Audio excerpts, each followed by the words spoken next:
안녕하세요. 오늘의 데일리 뉴스레터에 오신 것을 환영합니다. 1. 일본의 불명예. 2. 일본은 한국을 따라잡지 못했다. 3. 일본 국적 포기하겠다. 한번 진실을 알아봅시다. 전범 기업을 사서 우리 것으로 만들면 그게 진정한 복수지 뭐. 미쓰비시는 일본 군국주의를 상징하는 기업이다. 미쓰비시의 대주주가 되는 것만으로도 일본인들에게는 커다란 자존심에 타격을 줄 것이다. 삼성의 행보가 심상치 않다고 합니다. 과거 삼성의 행보에 비웃음을 보냈던 거대 재벌 미쓰비시가 삼성의 품 안으로 들어갈 수 있다는 소식이 흘러나왔기 때문이죠. 수많은 거짓말과 파벌 싸움으로 약해진 미쓰비시는 삼성의 처분을 기다릴 수밖에 없는 처지로 전락했다고 하는데요. 이 소식을 들은 일본 정부는 미쓰비시 구제를 위한 긴급회의에 들어갔다고 하죠. 대체 일본을 중심으로 무슨 일이 벌어지고 있는 것일까요? 바로 삼성의 로고가 일본 기업인 미쓰비시와 비슷하다는 점을 선대 이병철 회장이 직접 언급했다는 사실을 말한 것이죠. 이건희 회장이 지금의 삼성 로고로 바꿨기에 별 문제가 없었지만 만약 예전 로고를 그대로 유지했다면 미쓰비시와 분쟁이 있었을 정도로 비슷하게 생겼습니다. 미쓰비시의 로고는 세 장의 떡갈나무 잎을 형상화한 빨간색 마름모 3개가 이어진 모양입니다. 1960년대 이병철 회장이 사용했던 로고는 삼성답게 빨간색 별이 3개 모여있는 로고였죠. 이병철 회장은 삼성이 미쓰비시와 상대할 일은 없을 것이라 얘기했는데요. 로고가 설사 비슷하더라도 충돌할 일이 많지 않을 것이라 바라본 것이죠. 하지만 이건희 회장이 비약적인 상승을 이끌어냈고 삼성은 미쓰비시를 추월하고 세계적인 IT 기업과 겨룰 만큼 글로벌 대기업으로 발돋움했습니다. 과거 이병철 회장이 상상할 수 없을 정도로 엄청난 규모를 자랑하는 삼성은 최근 반도체 시장 1위를 차지하며 인텔을 제치며 90조가 넘는 매출을 기록하는 기염을 토했죠. 삼성전자의 전 세계 반도체 매출 점유율은 13%로 과거 인텔이 차지하던 점유율 매출을 추월한 수치입니다. 시장조사업체 가트너에 따르면 삼성은 메모리 반도체 분야에서 2020년에 비해 무려 34.2% 매출 성장을 기록했다고 발표했죠. 세분화해서 살펴보면 D램 시장에서 삼성전자는 엄청난 매출을 기록했습니다. 시장조사기관 옴디아에 따르면 D램 시장 점유율은 43.9%에 달해 D램에서 삼성전자를 거치지 않고는 얘기가 안 된다는 것을 증명했습니다. 이런 성장 속에서 삼성전자는 MS와 메타 등 서구 유명 기업과 견줄 정도로 성장하며 미쓰비시를 인수해도 이상하지 않을 만큼 세계에서 강력한 영향력을 행사하고 있습니다. 반면 미쓰비시는 과거의 영광에 취해 계속해서 추락을 거듭하고 있는 게 현실이죠. 일본 3대 재벌이라 손꼽히는 미쓰비시 재벌은 버블 경제 시절 일본의 경제 엔진이라고 불릴 정도로 거대한 기업이었습니다. 원래 제2차 세계대전 이후 이들 재벌 기업의 영향력을 염려한 미국은 일본 재벌들을 해체해 여러 기업으로 쪼개 놓았는데요. 불행히도 한국 전쟁이 발발하면서 미쓰비시는 멸망의 문턱에서 부활, 다시금 재벌 기업으로 재탄생하게 되었습니다. 미쓰비시는 한국 전쟁 때 벌어들인 외화를 이용해 사업을 확장, 여러 계열사를 거느리며 해외로도 진출하면서 영역을 넓혔습니다. 심지어 한국에도 미쓰비시 계열사를 설립하며 분야를 가리지 않으며 확장을 거듭했죠. 대략 600개에 가까운 미쓰비시 그룹은 세계의 핵심 기업이 존재합니다.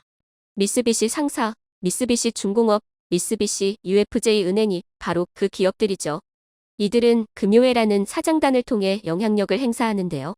미쓰비시 그룹 주요 29개 회사 회장 및 사장 48명이 매월 두 번째 금요일에 만나는 금요회는 최고 의사결정기관으로 이 회의에서 결정되는 사안은 전체 그룹의 중요 안건으로 올라갑니다. 한 그룹의 수장이 결정하는 것이 아닌 사장단 회의로 안건이 올라간다는 점은 다른 일본 재벌들과 다른 점이라 볼 수 있는데요. 문제는 이 점 때문에 내부 파벌의 권력 다툼이 치열합니다. 제일 중요한 기업이라 꼽힌 미쓰비시, 상사 미쓰비시 중공업과 미쓰비시 UFJ 은행으로 크게 세 개의 파벌이 존재하죠. 그리고 이들이 거느린 계열사는 파벌의 우위를 점하기 위해 치열한 암투를 벌인다고 하는데요. 파벌로 인해 미쓰비시 그룹은 스스로의 경쟁력을 깎아 먹게 되었습니다. 가장 대표적인 사례가 바로 미쓰비시 자동차의 몰락이죠. 미쓰비시 자동차는 2000년 리콜 사항을 전부 은폐한 것이 들통납니다. 연이어 2004년에도 리콜과 관련해 문제가 생긴 사실을 감춘 것이 드러났죠. 미쓰비시 자동차의 대주주인 크라이슬러는 연이은 신뢰도 타격에 충격을 받아 미쓰비시에 대한 지원을 중단하는 일이 있었죠. 결국 신뢰도 타격을 회복하지 못한 미쓰비시 자동차는 경쟁사인 닛산 자동차에 인수되는 굴욕을 맛봐야 했습니다. 미쓰비시 그룹 차원에서도 자동차를 도와줄 수 없다는 판단이 들 정도였죠. 미쓰비시 자동차의 도덕적 해이를 살펴보면 파벌에서 이기고자 하는 마음이 이 모든 사단을 일으킨 것입니다. 파벌의 성과를 위해 입단속을 하는 행보가 지속되면서 사내 분위기에서도 수치를 속이고 문제를 아무렇지 않게 취급하는 일이 지속된 것이 회사 전체를 망가뜨린 원인이 된 것입니다. 자동차가 아니라 미쓰비시 그룹 산하 기업들은 전부 비슷한 문화가 퍼져 있죠. 미쓰비시 전선과 미쓰비시 신도 등 제료업체에서 기준 미달 제품이 판매되며 장인 정신을 부르짖던 일본 기업의 심각한 도덕적 해이가 관찰됐습니다. 심지어 미쓰비시 알루미늄의 경우 기준 미달 제품 출하가 알려졌지만 모든 고객으로부터 안전 문제가 없다는 점을 확인했기에 얼마나 기준 미달이 되었는지 수치조차 밝히지 않는 뻔뻔한 모습을 보였죠. 고객사에서 문제가 없다고 얘기했기에 속이는 게 문제가 없다는 모습이었습니다. 2022년까지 이러한 행태는 이어지고 있는데요. 미쓰비시 산하 기업인 미쓰비시 전기의 경우 일본 6개 공장에서 총 47건의 허위 검사 성적표가 드러났습니다. 20년 넘게 허위 사실을 기록하고 있었던 것입니다.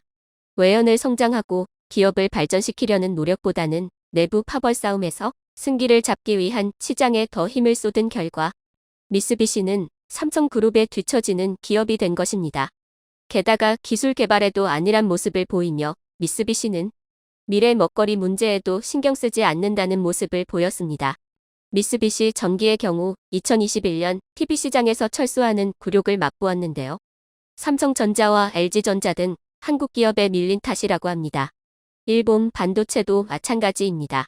미쓰비시 역시 반도체 사업을 운영하며 한때는 세계 반도체 시장의 심장이라는 소리까지 들을 정도였지만 승리에 취한 미쓰비시는 기술 개발과 트렌드 읽는 것에 실패. 결국 이전 기술에만 집착하는 모습을 보이며 한국에게 밀렸습니다. 격세지감이라고 할 정도로 삼성의 무서운 성장의 칼날은 현재 미쓰비시를 향해 있다고 합니다. 최근 삼성 이재용 부회장은 뉴삼성을 내세우며 새로운 산업 육성과 기존 산업의 확장을 생각하고 있는데요. 마기업 합병 시도를 위해 여러 기업들을 물색 중이라고 합니다. 삼성은 2017년 하만하먼 인수 이후로 별다른 기업 합병은 없었습니다. 하지만 글로벌 경제 지형이 바뀌고 대형 IT 기업들의 인수 소식이 잇따르면서 경쟁력 제고를 위해 마가 삼성도 필요하다는 분석이 나왔죠. 삼성이 고려하는 회사 중 미쓰비시 그룹에 속한 미쓰비시 전기, 특히 전력 반도체 시장에서 강점을 보이는 이곳을 주목하고 있다고 하죠. 최근 글로벌 반도체 공급난으로 인해 반도체 산업의 유무가 앞으로도 국력을 좌지우지할 것이라는 분석이 나오고 있습니다. 그 중에서 가장 긴장하고 있는 국가는 일본인데요. 일본이 반도체 산업에 가지고 있는 감정은 상당히 복잡합니다.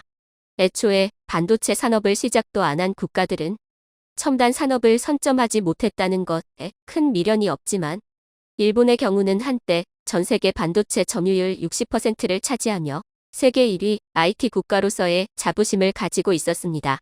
하지만 한국이 본격적으로 반도체 산업을 육성하며 불과 20년 만에 일본의 자랑이던 첨단 산업은 공중분해되는 수준에 이르렀습니다. 너무 오랜 기간 반도체 산업의 주도권을 내준 일본은 기술 격차가 5년 이상 나기 때문에 한국이나 대만을 따라잡으려는 희망도 능력도 없는 상황이지만 최근 일본 정부에선 다시 한번 첨단 국가로 발돋움하겠다며 수십조 원에 이르는 막대한 정부 지원금을 투입해 자국의 반도체 산업을 부활시키기 위한 작업에 돌입했습니다. 여기에 일본이 결정한 파트너 국가는 미국과 대만으로 이들과 기술 협력을 통해 업계 1위인 한국과의 반도체 기술 격차를 5년 이내로 줄이는 것이 목표라고 알려졌습니다. 현재 반도체 업계에선 기술 격차에 관한 통계를 최대 5년까지 측정하고 있는데 그 이상으로 차이가 벌어지는 경우는 통계의 의미가 없어 사실상 경쟁 상대가 아니라고 판단하고 있습니다. 일본은 이미 한국과의 기술 격차가 5년 이상 벌어져 있어 기술력으로 경쟁한다는 것 자체가 민망한 수준인데요. 일본 정부는 2025년까지 한국과의 기술 격차를 5년 이내로 좁히는 것을 목표로 수십조 원의 지원금을 투자하고 있습니다. 그런데 일본과 합작하여 공장과 생산시설을 지은 미국 기업이 일본 측의 실수로 인하여 수개월간 정상 가동을 못하고 있어 천문학적인 영업 손실이 발생하고 있는 상황입니다. 이런 황당한 상황에 일본 반도체 기술력 수준이 만천하에 드러나면서 전 세계 배터리 시장의 60% 이상을 한국과 중국이 점유하고 있는데 따른 위기 대응과 더불어 2050년까지 탈석탄 사회로 이행하겠다고 선언한 일본의 입장에서 적어도 2035년쯤엔 순수 화석 연료 차의 판매를 전면 중단할 계획이었기에 전기차의 개발과 보급은 사실상 국제사회에서 일본의 생존과 직결된 문제였습니다. 다만 여기서 일본은 결코 해서는 안 될 매우 중대한 실수를 범하고야 말았는데요. 도요타를 비롯한 일본의 민간 기업들은 리튬이온 배터리 시장이 이미 한국에 넘어간 만큼 단기간에 이를 만회할 일종의 도박성 전략을 선택했는데 그것은 다름 아닌 아직 뛰어든 나라가 없는 전고체 배터리 시장을 자신들이 선점해 차세대 전기차 시장의 주도권을 되찾아오겠다는 것이었죠. 그도 그럴 것이 대다수의 해외 기업들은 당시 리튬이온 전지 개발에 피를 쏟는 출혈 경쟁을 이어가고 있었지만 정작 리튬이온보다 충전 시간이 더 짧고 주행거리가 길다는 엄청난 장점에도 불구 개발이 어렵다는 이유로 전고체 배터리 개발엔 다소 회의적인 시각이 많았는데요. 이에 도요타 경영진들은 21년 세계 최초로 전고체 배터리를 장착한 시험 차량을 공개할 계획을 세웠고 더 나아가 시험 차량의 성능 시험을 본격화하여 이르면 22년 상반기쯤 시판하겠다는 당찬 목표도 세웠습니다. 계획대로라면 도요타의 전고체 배터리는 4인용 승용차를 기준 10분 충전으로 500km를 달릴 수 있었고 이는 동일한 크기의 리튬이온 배터리를 탑재한 전기차보다 주행거리가 2배 이상 길다는 엄청난 스펙을 자랑했는데요. 게다가 도요타는 이미 전 세계에서 가장 많은 1,000건 이상의 전고체 배터리 관련 특허를 갖고 있었고 이에 닛산 등 완성차 업체와 미쓰이 금속과 같은 소재 기업까지 참여하여 핵심 소재인 고체 전해질을 연간 수십만 톤 규모로 생산하기로 합심하는 등 도요타의 행보에 사실상 일본의 운명을 맡기기 시작했습니다. 한편 그 시각 한국은 일본과 전혀 다른 방향으로 나아가고 있었는데요.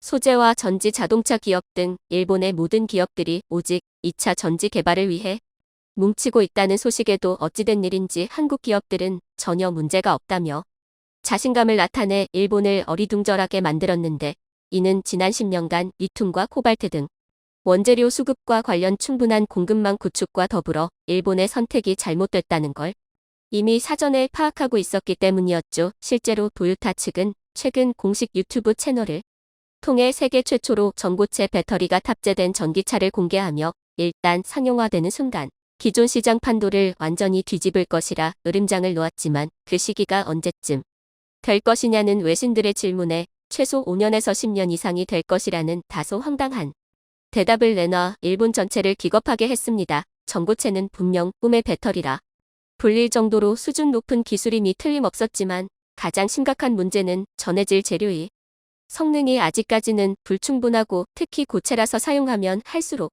내부 전기 저항이 증가해 수명이 급속도로 짧아진다는 치명적인 한계가 있었는데요. 도요타보다 앞서 연구를 시작한 독일의 폭스바겐 역시 2년 내 이 같은 단점을 없앤 전지를 개발하겠다고 호언장담했으나 실제 이렇다 할 성과를 보이는데 실패했고 다급해진 그들은 뜬금없이 리듬 황전지나 금속 공기전지 등 아예 소재와 방식 자체가 다른 기술 개발로의 선회를 결정하기도 했죠. 참고로 리튬 황전지란 황양극과 리튬 음극으로 구성돼 제조원과 절감이 가능하고 이론적으로 황이 리튬이온과 반응하는 변환 반응을 통해 에너지 용량을 최대 5배 이상 높일 수 있었지만 황 자체의 낮은 전기 전도와 리튬 폴리설파이드가 소모되는 문제점 등 전고체와 마찬가지로 수명이 짧아 아직까지도 이완의 기술로 평가받고 있었는데요. 한편 한국은 2000년대 이후 LG에너지 솔루션과 삼성 SDI 그리고 SK이노베이션 등 배터리 3사가 집중 투자해 중국과 반도체 배터리 패권 경쟁에 나서 현재는 미국이 한국 업체들의 손을 내밀 정도가 됐지만 지난 2019년 수출 규제 이후 안정적인 소재 공급망 확보의 필요성을 절실히 깨달았고 최근 들어 음극재와 양극재 등 아직 일본에 뒤처져 있는 핵심 소재 개발과 동시에 현재 무섭게 치고 올라오고 있는 일본 기업 행보를 원천 봉쇄할 수 있는 일석이조 전략에 모든 역량을 쏟기 시작했습니다. 대표적인 예로 앞서 포스코 그룹은 지주회사 체제로 전환을 선언한 이후 아르헨티나 염호를 중심으로 하는 수산화리틈 상용화에 1조 원 가까운 대규모 투자를 결정했는데 이곳에 매장돼 있는 수산화리틈은 무려 2,500만 톤, 약 60만 대의 전기차에 사용할 수 있는 막대한 규모로 드러났는데요. 참고로 수산화리틈이란 산소와 반응성이 큰 리튬을 배터리용 소재로 활용할 수 있는 산화물 형태로 바꾼 것으로 2차전지 양극재의 핵심 소재로 꼽히고 있으며 특히 탄산리튬에 비해 배터리 용량과 수명을 늘리는 데 유리하기 때문에 고성능 전기차 배터리용으로 매우 각광받고 있었습니다. 무엇보다 놀라운 점은 포스코 측이 이곳 아르헨티나 염호를 인수한 건 지난 2018년으로 당시 전기차에 대한 회의적인 시각이 지배적이었던지라 포스코의 결정은 한국 내에서도 비판 여론이 거셌다는 점인데 어쩌면 헛된 돈을 날리는 헛스윙이 될 수도 있는 상황에 포스코 측은 오히려 전 세계적으로 리튬 공급이 수요를 따라가지 못할 것이라는 판단하에 과감한 결정을 감행하며 2025년까지 연간 11만 톤, 2030년까지 22만 톤의 리튬 생신 능력을 구축해 세계 3대 리튬 제조사로 발돋움하겠다는 뚜렷한 목표를 세웠습니다. 충격적이게도 인수 당시 이곳의 매장량은 220만 톤 규모로 원화 7조 원 정도로 추산됐으나 탐사 결과 6배 증가한 1,350만 톤이 추가로 발견되자 재평가 결과 103조 원이라는 그야말로 천문학적인 잭팟을 터뜨리게 됐는데요. 신기술 개발에 앞서 원자재를 독점한다는 것은 그 자체만으로 권력을 의미했고 이에 해당 소식이 본격적으로 알려지기 시작하자 한국이 전 세계 배터리 시장에서 갑의 위치에 올라선 건 너무나 당연한 결과였습니다. 실제로 그 파장은 스웨덴의 노스볼트와 독일의 폭스바겐을 비롯 유럽에 쟁쟁한 배터리 제조사들로 하여금 한국산 장비 구매를 강제로 하게끔 만들었는데 노스볼트 측은 그동안 중국산 장비를 사용해왔으나 올해 들어 한국 업체를 선호한다고 공식 발표해왔고 몇 달 전 한국을 방문한 프랑스 기업 배터리셀 측은 한국의 배터리 공급 생태계는 일본보다 희망적이라며 밥티스 최고 운영 책임자가 직접 나서 지속적인 협력 의향이 있음을 시사하기도 했죠. 한편 전고체 배터리 개발에 미련을 떨치지 못하던 도요타 측은 잇따른 상용화의 실패로 경영상의 한계에 부딪히자 결국 12월 들어 미국에 리튬이온 배터리 공장을 짓기로 확정지으며 사실상 리튬이온 배터리로의 회귀를 공식적으로 알려왔습니다. 로이터 통신에 따르면 도요타의 새로운 공장 부지는 노스캐롤라이나주로 확정됐다며 이 같은 결정이 매우 파격적이라 전했는데 그도 그럴 것이 도요타는 이 공장에 총 4개의 생산 라인을 설치해 연간 80만 개 이상의 전기차용 배터리 생산 능력을 확보할 것이고 향후 적어도 2개의 라인을 확장해 연간 120만 개로 늘릴 계획을 발표했습니다. 전문가들은 10년 넘게 전고체 배터리에 집중해온 도요타 측이 리튬이온 배터리로 선회한 건 일종의 장기화 전략이고 또한 공장을 굳이 미국에 지으려는 이유는 현지 공약과 함께 배터리 내재화를 실천하는 것이라 전했지만 정작 일본 현지 언론들은 이것이 현재 도요타가 얼마나 쫓기고 있는지를 그대로 보여주는 결과라며 단 한 번의 잘못된 결정으로 배터리 시장의 모든 것을 한국에 내주고만 일본은 더 이상 한국을 능가하기는커녕 쫓아가기도 벅찬 상황이 됐다는 등 날선 비판을 가하기도 했는데요. 더 큰 문제는 한국이 아르헨티나와 볼리비아 등 리튬 생산 국가들과의 긴밀한 개발 협약을 이미 점령해버린 상태에서 향후 일본이 배터리 양산을 시작하려면 반드시 한국의 승인을 받아야만 하는 굴욕적인 상황이 펼쳐지게 됐다는 사실.